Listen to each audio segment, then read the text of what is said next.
Hi everyone, আমি dahlia. আজকে বানিয়েছিলাম তেহেরি।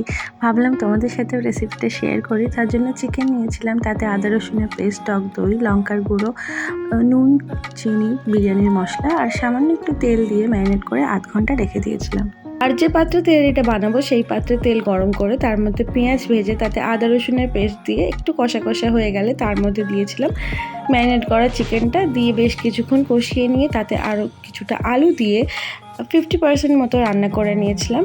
আর তেহেরিটা বানানোর জন্য নিয়েছিলাম আতপ চাল। আতপ চালটা ভালো করে ধুয়ে জল ছড়িয়ে রেখে দিয়েছিলাম। এবার চালটা ওতে দিয়ে সামান্য নাড়াচাড়া করে দিয়ে দিয়েছিলাম চালের ডাবল জল, অল্প পরিমাণে দুধ আর 10-12টা কাঁচা লঙ্কা দিয়ে 70% মতো রান্না হয়ে গেলে তাতে দিয়েছিলাম হাফ কাপ মতো দুধ আর 1 চা চামচ বিরিয়ানির মশলা দিয়ে ভালো করে ঢাকা দিয়ে 15 মিনিট দম দিয়ে নিলেই একদম রেডি হয়ে যাবে tehari. So basically it's a one pot meal. তোমরা বাড়িতে ট্রাই করো, কেমন হলো জানিও। আজ আসি, টাটা।